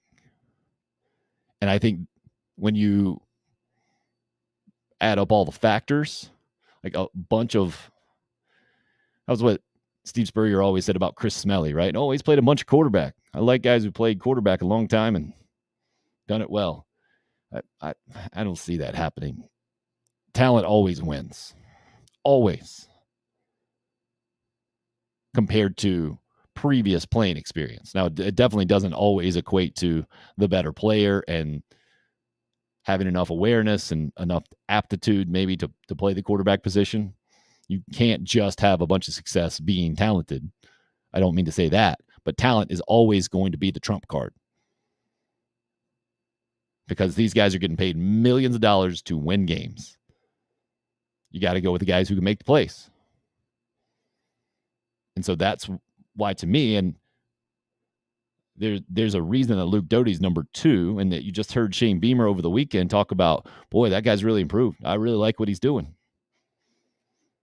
And you want to be super cynical and say, hey, he's making sure that Doty feels some love publicly and isn't thinking about transferring somewhere or the whole thing. Maybe that's the case too, but you certainly don't get that sense from Shane Beamer that he is just calculating his comments in a post-practice scrimmage, or a post-scrimmage press conference, I should say. Speaking of scripting their comments, what is Tiger Woods going to say? I won't spend a ton of time on this. I love talking college football with you guys, especially in the middle of August, but this is massively notable from the sports perspective because we ain't seen anything like this. You guys see the report yesterday that the word is Tiger's set to fly in today. It's supposed to be a big PGA Tour powwow. It seems to me like a pep rally in a lot of ways. That shows you my juvenile way of thinking. Whenever I see rally, I just think of pep rallies in high school. Sources: Tiger Woods to meet with group of players at BMW Championship. Rally support for PGA Tour against rival Live Series. Doesn't this seem to be a little late? And what's he going to say? I mean, seriously, what do you say? because it doesn't seem wise to me, because we all know Tiger is separate from the game, man. I mean, this is where I don't think this is going to do the favor that the PGA Tour wants them to do. When those guys have read that Tiger was offered $700 million at least to go to the Live Series, and maybe you respect a guy for turning that down, but you also know he's already worth $1 billion. So how can guys who have just gotten their PGA Tour card, or maybe 100th in the world, or I guess they're down to the top 100, aren't they? Maybe 75. How do those guys see? Yeah, Tiger. Right. Glad you're with us. We're the good guys here. I think that narrative that the PGA Tour is continuing to try to sell, that we're the good guys and they're the bad guys, I think that is just wearing really, really thin. And then when Tiger Woods is your top good guy, that's where we are right now with the PGA Tour, right? Tiger Woods is your example of doing things the right way. Let me repeat that. Tiger Woods is your example of doing things the right way. I don't see this going well for the PGA Tour. I do see it more as, hey, you're bringing in the big guy to put the pressure on everybody else, and to know that Tiger's not going to like you if you go over the line here, if you cross the picket line, which is what the PGA Tour has made this thing, a complete labor deal. Tiger, the principal, DC says, I wish the PGA would just dissolve. I don't wish that, but I think they got to work out some kind of deal, and I think this might even be on the table, to where this isn't a complete, you're either for us or against us, or you're good or bad. You figure it out. But if you make that choice over there, you're dead to us. Just seems ridiculous. And to have Tiger then flying in as the big gun to rally the good guys is hilarious to me in so many ways. So just wanted to make sure you saw that story. Something to keep an eye on for sure. Pales in comparison for us talking about an LSU Tiger quarterback just deciding to up and quit. Walking away from football. For the first time ever, though, doing it and with a little money in his pocket, which is, I mean, if you're those businesses, if you're even around LSU, the program, like that's not a good thing for your program moving forward. That there's a precedent now for a big time player signing multiple deals and then just jetting with the money. Let's see. I haven't read the statement yet. Let's do that. What a journey it's been. On Twitter, it says, I've given my all to this university and football team. I love every one of you. I will be a Tiger for life. 15 is officially signing out. #forever LSU. Whew. That rings hollow to me in a couple of different ways. I don't know about you. There's a more extended statement now. Let me get to that and see if maybe more context will help me here. I hope so. Got to double click on this thing. That writing is tiny. I'm getting to that stage. Tiger Nation, over the last 5 years, I've given all of my body, heart, and soul to LSU football. Playing for LSU has been a dream come true. Wearing the purple and gold, running into Death Valley, winning a national championship, and starting at quarterback for the LSU Tigers. What more could a kid ask for? I will never forget the time I've spent and the memories I've made here. To all the players who suited up alongside me, to the coaches who recruited, signed, and developed me, to the training staff who's cared for me, the support staff who's provided everything I needed to compete at the highest level, continue my education, and to the fans who cheered for me every step of the way, thank you. I want to say thank you to the student body, the administration, the entire LSU fan base for all your tremendous support over the last 5 years. I'll never forget my time in Baton Rouge. I love LSU and all our fans. I am forever grateful for every opportunity I've been given, every obstacle I've overcome, and every second I've been a Tiger. However, after 5 seasons, it's time for me to start a new chapter in my life. I'm announcing today that I will be stepping away from football. I am thankful for where this journey has taken me so far, and I am looking forward to where it takes me next. Whew. So that's a lot, and I get it. Maybe it's unfair from a fan standpoint to expect guys to do what we used to think they should do, right? You play every single second of your eligibility.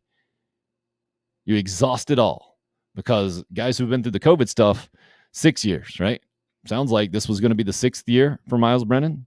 He might be 24 years old.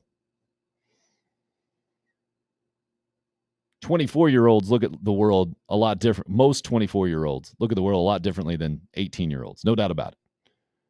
But I think as well, when you're 42 years old, you're going to look at it a lot differently than when you were 24. Most guys would just transfer. Does seem kind of odd. I don't know about that, DC. I mean, once you've won a national championship with the LSU program, you've been that starting quarterback. Like, is playing at McNeese State really going to do it for you? It's going over to Louisiana. I don't think that does it for you. But that's the tough part for Brennan in this standpoint, right? He has done all of that. And I'm sure he does feel that way. But you got to understand how quitting is going to impact others as well. And how it's going to be difficult for those feelings to be reciprocated anytime soon.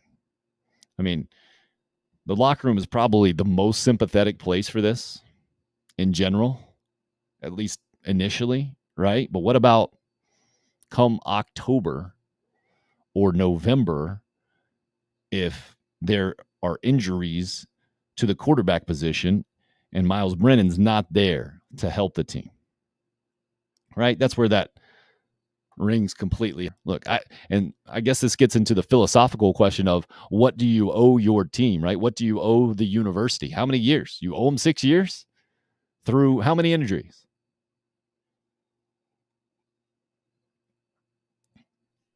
Chris, classic old guy quote here on Facebook Live. Me at 42 looks back at me at 24 and thinks, how in the world did I make it? Because I knew nothing. LOL. Yeah, I know I do this. I think that the knee-jerk reaction or way to think, I think the way I'm wired anyway, is to give very little credit out in general to others, or others being my old self as well. I try to keep from doing that. Try to think like, I think I made some pretty good decisions back then, by and large. And then also you got to grade yourself compared to other 24-year-olds instead of other 42-year-olds now, right? So reading that, I mean, that sounds pretty mature, right? He didn't just take his ball and go home. He at least put out a statement there. He didn't Will Muschamp the situation and say, I'm taking the money and peace out. That'd be a classic. Like Brennan just shows up on his brother's team somewhere else in Louisiana, or the SEC. Maybe his brother played for Texas A&M. Trying to get the South Carolina Georgia analogy with the son involved. It doesn't quite work, but something like that. How many years do you owe your college program? How many injuries are you expected to fight through? And how many times can you not be named the starter? Those are the questions that come out of this Myles Brennan situation. Troy says, when I was that age, I can see me telling my dad I was quitting. That would not have gone over very well. When you were 24?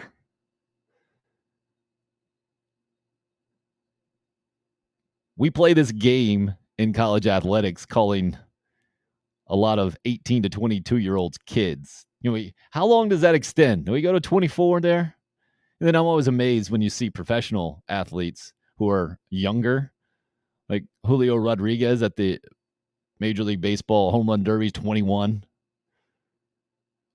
I think you can be a sophomore right now and be 21 with COVID situations, right? Come on now, Troy.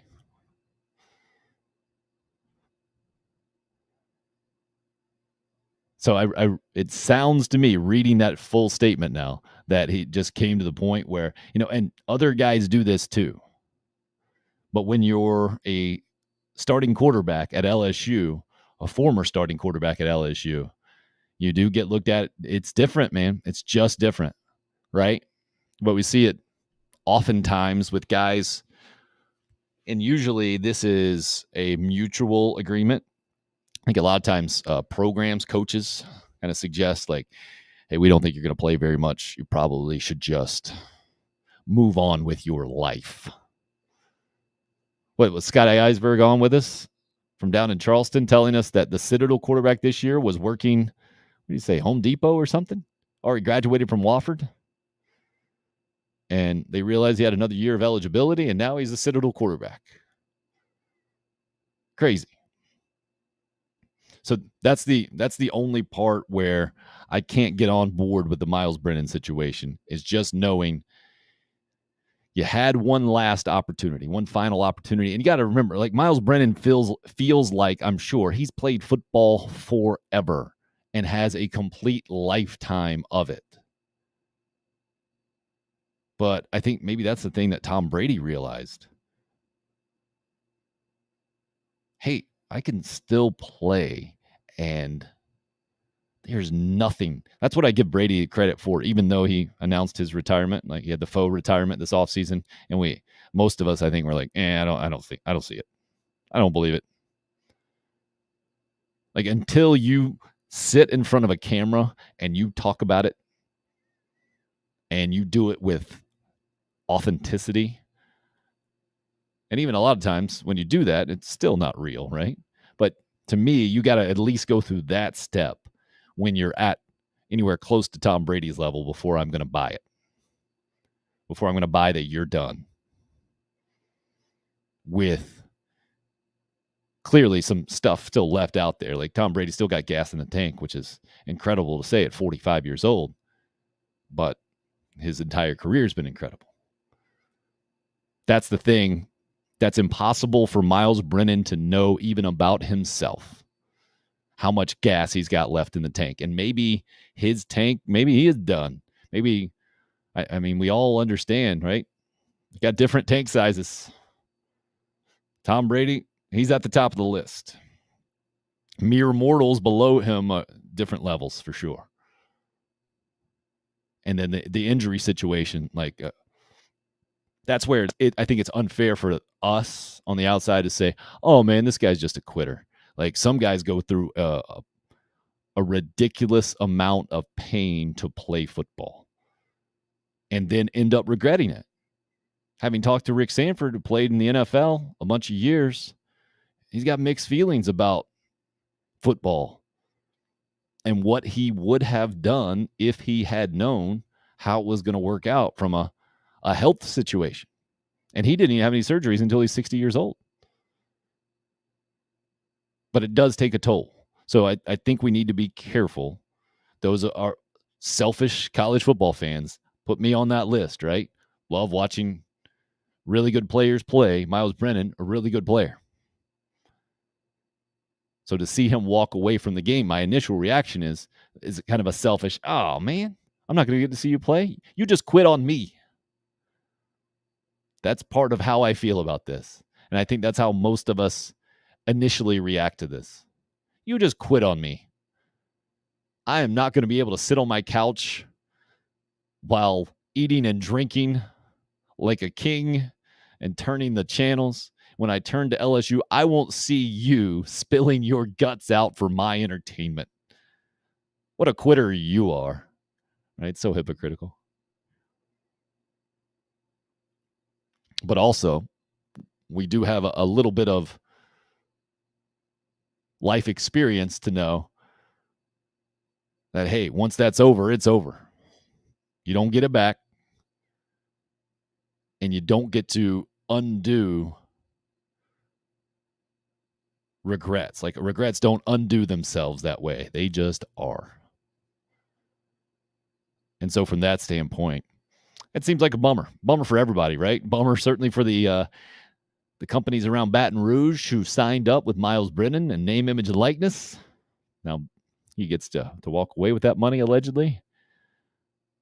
A bummer from a football standpoint for the LSU program, in that they don't have an experienced, talented guy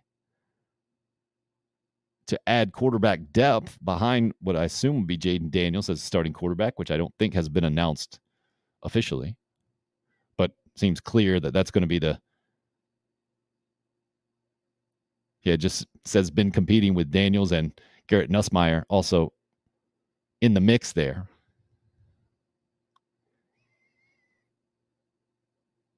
I'm just reading the statement there from Brian Kelly. Oh, did you guys see speaking of that, the SEC shorts yesterday? If you haven't seen that, it's fantastic. I retweeted it at Tim Hill UFA on Twitter. Apparently ESPN just wants to hop in here, right? The most rewarding thing to bring my... How rude. Trying to read your article, ESPN.com, and you just want to pipe in. Sorry about that. But SEC shorts yesterday, great scene. Great idea. I love the ideas, right? And then you got to execute it. The idea was calling all SEC programs onto a flight, the boarding and how they're called up there. Tremendous. I think the Gamecocks at the very end, right? A very outside chance to be competitive in your division. I forget how they put it, but please know that all the expectations from everybody else have already been packed on the overhead compartments, and they're full. That's where South Carolina fell in all this. My favorite part was the Alabama, Texas A&M. Anyone acting like children now, feel free to board.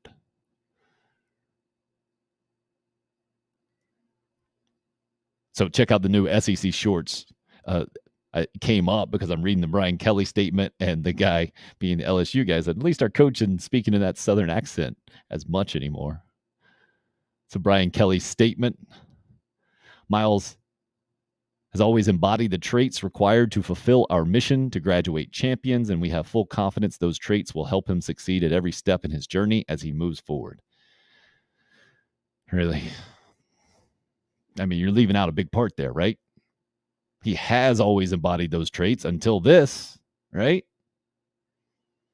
Required to fulfill your mission to graduate champions? Okay. What about the other part of the mission there? To start a season and finish a season. But that's the other part of it, right? The other part of the statement right before them was Myles is a great leader who has made a tremendous impact on the program. He has earned the respect of everyone here through his commitment and love for LSU. So why not? Why not finish it out strong, man? That's tough, man. And then I find it hard to believe that the real story will not eventually come out, and I would assume it ain't going to look favorable to Brian Kelly, who decided to bring in Jaden Daniels. And from a football standpoint, yeah, you got to win games, especially at LSU. Yeah, that's what I hear too, Chris. Sounds like someone has just had enough of whatever they're going through.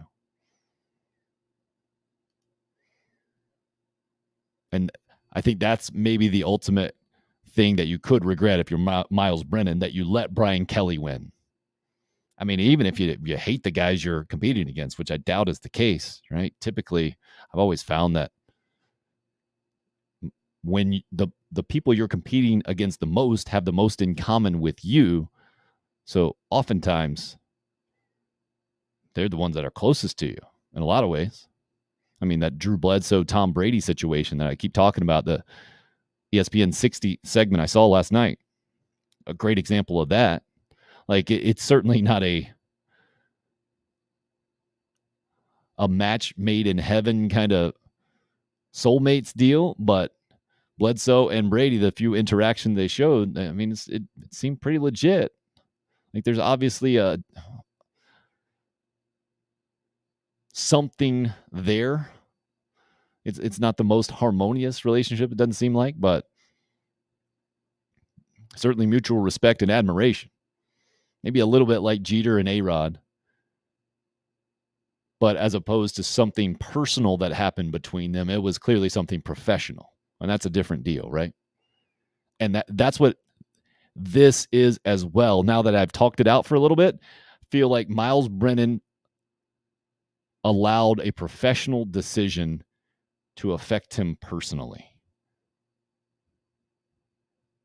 And this is where even though your feelings are hurt, and it absolutely does, I mean, it's kind of silly to even separate those in a lot of ways, but in my head, college football is very, like, that's your profession, man. And coaches at almost every age tell you this, right? If you want to get better, if you want to move to the next level, you have to commit yourself. You have to focus.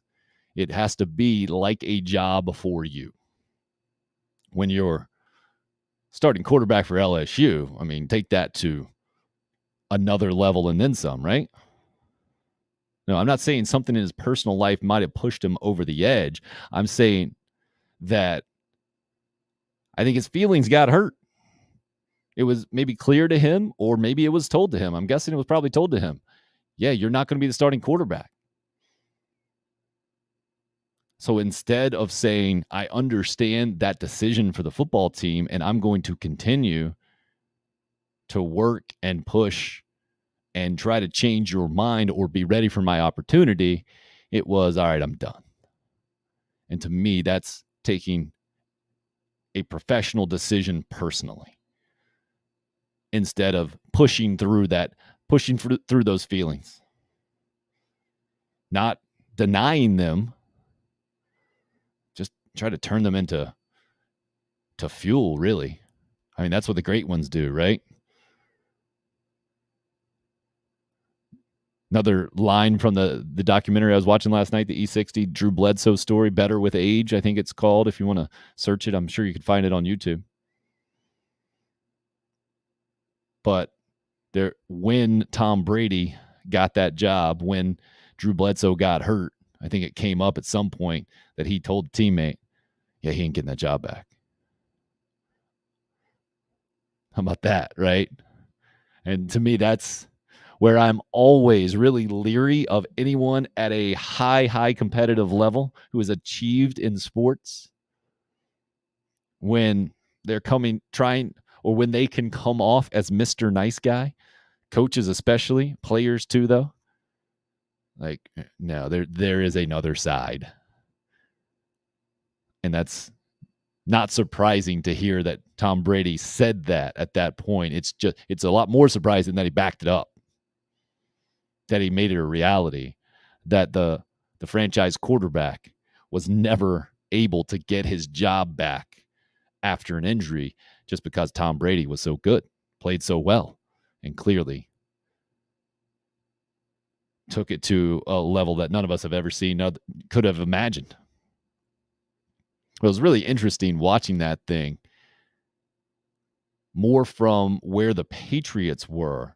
And I remember distinctly, man. I remember they played the Bears in the Super Bowl, that 85-86 season. They got absolutely blown out. So it wasn't like they were the absolute worst. And I'd always heard that Raymond Berry was a good player before he started coaching them. Heard Rick Sanford talk about his days with the Patriots as well. But Drew Bledsoe was their number one overall pick for a reason, right? You don't get the number one overall pick in the NFL for being a good franchise, being in great shape. And then how he helped them progress, how Bill Parcells was able to build that thing to respectability and then some. Then the lull with Pete Carroll, and then Bill Belichick, clearly, and Robert Kraft. I didn't realize how close, I guess, this is one thing that reminded me last night, how close New England was to moving to St. Louis, that franchise, until Robert Kraft bought them. Just a great example of how the greatest dynasty in my sports lifetime, my professional sports. The New England Patriots, how far they had to come to get there, right? So when I see a guy calling it quits like Myles Brennan did, makes me sad. Exact opposite thing going on with baseball. Braves winning their 7th straight last night, but a great reminder, too, of how crazy sports are in general. 13-1, the final score. The Braves blowing out the Mets in the series opener, first of 4. But the Mets had tied a team record going back to 1969 going into last night. 8 straight games, allowing 2 or fewer runs. Then you give up 13. That's why that cliche of, hey, sometimes in baseball, you just got to flush it and get to the next day. Totally true. That's why it's a cliche. Crazy things happen. Happened last night. I'm fascinated to hear what comes out of this reportedly,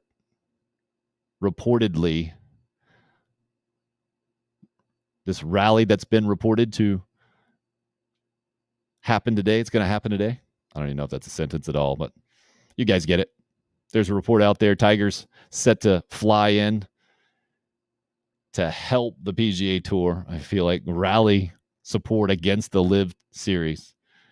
Ooh, that's fascinating for me. And then watching this thing play out between Spencer Rattler, Luke Doty, and company. And certainly it's more Spencer Rattler and the rest of the world, right? It's kind of the relationship he has with college football in general. Well, first of all, it was a heck of an introduction being on QB1. And I get that Shane Beamer says he hasn't seen it. And anybody that had a documentary series filmed on them when they were 17 going to do things that they probably would prefer they hadn't done. Yeah, totally fair. Get it. But coming in at Oklahoma, maybe at the time, being the number 1 guy, being next in line after all of those guys, Mayfield, Murray, Hurts, showing plenty of promise, but being the guy who kind of dropped that ball, if you will, wasn't the next in line, really. Didn't continue the Heisman Trophy finalist theme there. So all of college football will be watching South Carolina this year because of Spencer Rattler. Zeb Nolan happened at this time last year to get college football's attention, but it was more of an asterisk. Isn't this a funny, lighthearted, kind of cute story of a graduate assistant coach? Cute / funny or interesting or human interest kind of deal. Spencer Rattler's the complete opposite, right? This is a pure football thing, and the reputation there, the exact opposite of Zeb Nolan. You couldn't go from 2 more polar opposites, could you? From one year to the next as your starting quarterback for the season opener? Zeb Nolan to Spencer Rattler? I think it's fair for Gamecock fans to hope that the production is near polar opposite. I'll never forget watching that Eastern Illinois game at Williams-Brice Stadium, and Carolina went 3 and out. It's like, whew, that's an inauspicious start to the Shane Beamer era. And it is easy to forget with selective memory the struggles in the 2021 season because of the highlights of Florida, Auburn, and the North Carolina bowl game. But there were a bunch of them, especially on the offensive side. And I think that is a big part of the reason why the conversation is so much around the offense. And Spencer Rattler specifically calling Luke Doty the perfect teammate yesterday after practice and a press conference. How they interact, what kind of relationship, working relationship, and on-the-field relationship, if any, if Luke Doty ever gets on the field, will be interesting to see. Continue to evolve for sure. But it led me to ask the question, who needs to have the biggest year for the Gamecocks? And didn't realize it would be so one-sided. Otherwise, I wouldn't have asked it out there. I guess maybe I should have seen this coming. Maybe I should have left Marshawn Lloyd off the list. These were early returns. This poll question going official here in a final minute or so at Tim Hill UFA on Twitter, where you can go and vote. Let's see the updated version. Obviously, number 1 is in the books. Marshawn Lloyd's going to win this poll. Let's see where the rest of it has gone. It has stayed about the same. Jaheim Bell looks like he is going to win. Actually, let's see if I can get this updated maybe here. Yeah, got to do the refresh thing. Hopefully it won't mess with the connectivity on the program. And thank you guys for helping us out off the top. Sorry for the muffled audio. Glad we got that worked out. Let's see if we've got updated. Yep, we've about doubled the votes, and it looks like it's an exact tie right now at 11.6% for second place between Jaheim Bell and Cam Smith. Josh Vann, just 6% of the vote. Marshawn Lloyd going to end up with about 70% of the vote. I think it's fair, right? Jaheim Bell certainly needs to have a good year for the Gamecocks at the tight end slash H-back, whatever you want to call him. And he's so talented that he has the opportunity, he will have the opportunity, it seems, to make a big impact in multiple ways. But we can't just talk about the offense, right? It's not just about the offense. The Carolina defense needs to be at least as good as it was last year. A big way they can do that is to have their preseason All-American corner in Cam Smith be really, really good. And again, a big year doesn't mean you got to lead the conference in interceptions. You got to have a couple of pick sixes and the whole thing. To me, a big year is actually probably the opposite of that from Cam Smith's standpoint. Did he play in that game? Because if you go through a game where he clearly does play in it, we've seen really good DBs in the past from Carolina do that. Dante Robinson was the best at it, I think. Didn't even know he played in the game because they never threw the ball his way because he was that good. You have that kind of game or that kind of season for Cam Smith, or you can then make a play or two, add that to it. Because he seems like the personality who's not going to just kind of fade quietly, and maybe that will cause some teams to take their chances and take some shots. And that's when you got to make plays, because that is massively deflating for an entire team when the guy who's getting the most hype, who has proven the most, really, Cam Smith is probably that guy, right? He's the preseason All-American. If he's not making a play or he's getting beat specifically outside, I think that shakes the confidence a little bit of the entire team. Now, he's a guy who's clearly not lacking for confidence and probably loved the opportunity to come right back. So maybe it won't be as big of a deal with him as it could be for others, but I think he's got to have a really good year. The Marshawn Lloyd thing, totally understand. Yeah. And even more important than, say, breaking 1,000 yards or whatever, I think he's got to be the guy who consistently shows that he is a top-level SEC back. And that means making guys miss consistently. That means if it's 3rd and 2, you line him up, give him the ball, and he's going to get you those 2 yards. But that is so tied into the offensive line. That's why I put him on there. Because a lot of times if you got 3 guys in the backfield, doesn't matter who you got running the football in those situations. But I do understand completely. So we've got Spencer Rattler 1A, Marshawn Lloyd 1B, and then it's kind of everybody else. And it looks like Jaheim Bell and Cam Smith tied for that 3rd spot. It's been a fun conversation, man. Been fun talking college football with you guys all morning long, or from 8 to 10 at least. Bounced back from a slow start around my house on school day number 2. DC giving a peace out. Roger saying y'all have a great Tuesday. See, the day did settle down for you, Tim. LOL. It did, Roger. Thanks for the help there. Much appreciated, especially you guys who contribute as much as you